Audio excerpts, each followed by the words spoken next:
दोस्तों हमने केमिस्ट्री और बायोलॉजी केमिस्ट्री और जो है फिजिक्स पढ़ लिया है। अभी हम लोग बायोलॉजी लगाने वाले हैं। तो कल हम लोग 31 नंबर तक क्वेश्चन कर चुके हैं। अब जो है हम लोग 32 से क्वेश्चन पढ़ेंगे और ये टॉपिक वाइज देख सकते हैं। कोशिका या सिद्धांत, कोशिका सिद्धांत, संरचना, कार्य यानी सेल थ्योरी, स्ट्रक्चर, फंक्शंस, जंतुओं में एक्चुअली कोशिका जंतुओं में पढ़ रहे हैं, है ना। तो देखिए ऑप्शन क्वेश्चन दिया है, ये आपके BSc nursing, ANM, GNM, paramedical सभी के लिए इंपॉर्टेंट है।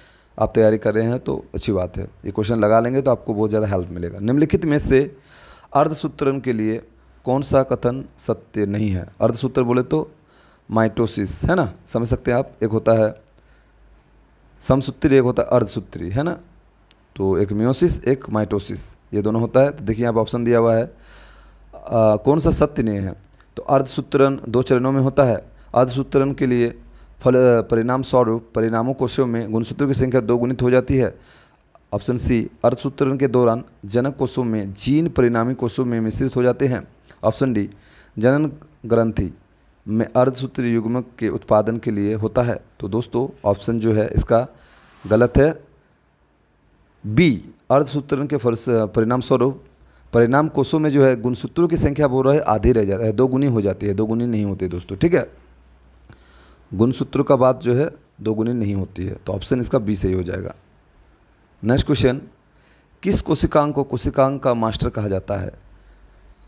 एंडोप्लाज्मिक रेटिकुलम को, माइटोकॉन्ड्रिया को, न्यूक्लियोलस को या फिर नाभिक को। देखिए आपको पता है जो कोशिकांग का सबसे बड़ा पार्ट बीच में नाभिक होता है, नाभिक वही सबको कंट्रोल करता है, चाहे वो माइटोकॉन्ड्रिया हो या फिर न्यूक्लियस, या आपका न्यूक्लियस बोले, अगर आपका राइबोसोम डीएनए है, आरएनए है, ये सभी को जो कंट्रोल कौन करता है, न्यूक्लियस।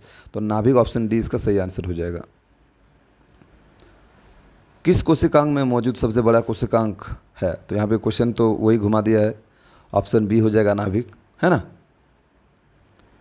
निम्नलिखित में से किस कोशिकांग को कोशिका का प्रोटीन कारखाना कहा जाता है। निम्नलिखित में से किस कोशिकांग को कोशिका का प्रोटीन कारखाना कहा जाता है। तो देखिए हरित लवक, लाइसोसोम, माइटोकॉन्ड्रिया, राइबोसोम। तो यहाँ पे 4 ऑप्शन दिया है। तो दोस्तों जो प्रोटीन कारखाना होता है वो राइबोसोम निर्माण करता है। आपको पता है एंडोप्लाज्मिक रेटिकुलम में 2 भाग होता है, एक होता है प्लेन वाला, एक होता है खुरदरा वाला। तो खुरदरा में जो है राइबोसोम होता है, वहीं पे प्रोटीन का निर्माण होता है, और जो प्लेन रहता है एंडोप्लाज्मिक रेटिकुलम, उसमें फैट्स का निर्माण होता है, ठीक है। तो ऑप्शन डी किस में सही हो जाएगा। निम्नलिखित में से कौन सा कोशिकांग केवल पशु कोशिका में पाया जाता है। पशु कोशिका में बोला लाइसोसोम, गोल्जी बॉडी, राइबोसोम या फिर सेंट्रोसोम। तो दोस्तों ये देखिए कौन सा जो है पशु में पाया जाता है। दोस्तों आपको मैं बता दूं, ये जो लाइसोसोम है, ऑप्शन ए इसका सही हो जाएगा। लाइसोसोम, लाइसोसोम को डी डुबो ने खोज किया था। इसको आत्महत्या की थैली भी कहते हैं। जब आपका कहीं चोट लगता है, तो आपका चोट लगता है तो घाव वगैरह हो जाता है, तो उस घाव को भरने में ये लाइसोसोम ही मदद करता है, क्योंकि वहाँ पे जो घाव हो जाता है, लाइसोसोम उस जहाँ पे कोशिका डैमेज हो जाता है, कोशिका को खा जाता है, जो मर जाता है कोशिका, उस कोशिका को खा जाता है लाइसोसोम। इसीलिए इसको आत्महत्या की थैली कहा जाता है, ठीक है ना। तो दोस्तों इसका ऑप्शन ए सही हो जाएगा, 36 का, लाइसोसोम। जीव विज्ञान की मूलभूत इकाई क्या है। भैया ये बहुत इजी क्वेश्चन था, कोशिका हो जाएगा। कोशिका इज द मूलभूत इकाई होता है ना, यूनिट सेल का। इसीलिए कोशिका जो है संरचनात्मक इकाई यानी फंक्शनल या स्ट्रक्चरल ग्रुप भी बोल सकते हैं हम लोग इसको, ठीक है। 38 का देखिए, शरीर में लगी चोट की मरम्मत के लिए किस प्रकार के सेल विभाजन का प्रयोग किया जाता है। आपको पता है ये बहुत आसान क्वेश्चन है, फिर भी हम बता दे रहे हैं। केवल ऑप्शन देखिए, केवल समसूत्री, केवल अर्धसूत्री विभाजन, माइटोसिस और मियोसिस दोनों, या फिर ना तो समसूत्री और ना ही अर्धसूत्री। तो ऑप्शन ए हो जाएगा, जो आपकी मरम्मत करने में जो तुरंत हेल्प करता है वो है केवल समसूत्री विभाजन, ठीक है। 39 मिलान करना है।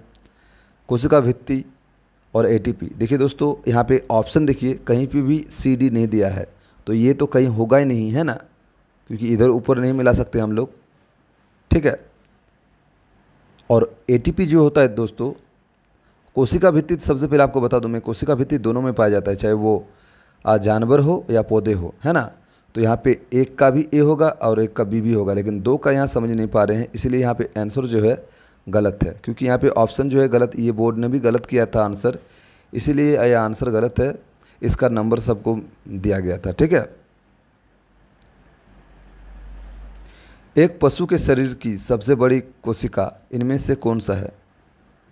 सबसे बड़ी कोशिका, यहाँ पे उल्टा क्वेश्चन पूछ दिया है, यहाँ पे पूछना चाहिए था सबसे लंबा। ऑस्टोसाइट्स, न्यूरॉन, क्रोमेटाफोर या फिर लिम्फ कोशिका। तो दोस्तों सबसे बड़ा जो है ऑप्शन के अनुसार अगर आप देखें तो सबसे बड़ा हो जा रहा है आपका न्यूरॉन, क्योंकि न्यूरॉन ही सबसे लंबा होता है ना। तो दोस्तों आज हमने 40 क्वेश्चन किया, तो फिजिक्स केमिस्ट्री बायोलॉजी का तीनों जो है वीडियोस अपलोड कर दिए हैं, आप लोग देख सकते हैं। वीडियो के डिस्क्रिप्शन में सभी का प्लेलिस्ट का लिंक दे दिया है, आप देख लीजिएगा, है ना। बात रही है कि यहाँ पे जो क्वेश्चंस आपका जो है आज सैटरडे को क्लास नहीं हो पाया है, मतलब कल, इसीलिए संडे को क्लास ले लिया जा रहा है। अगले संडे को छुट्टी रहेगा और Saturday Monday to Saturday class चलेंगे, ठीक है। तो जो भी वीडियो को देख रहे हैं वीडियो जरूर शेयर कीजिएगा। चलिए मिलते हैं नेक्स्ट वीडियो में, तब तक bye bye. Thank you very much for watching this.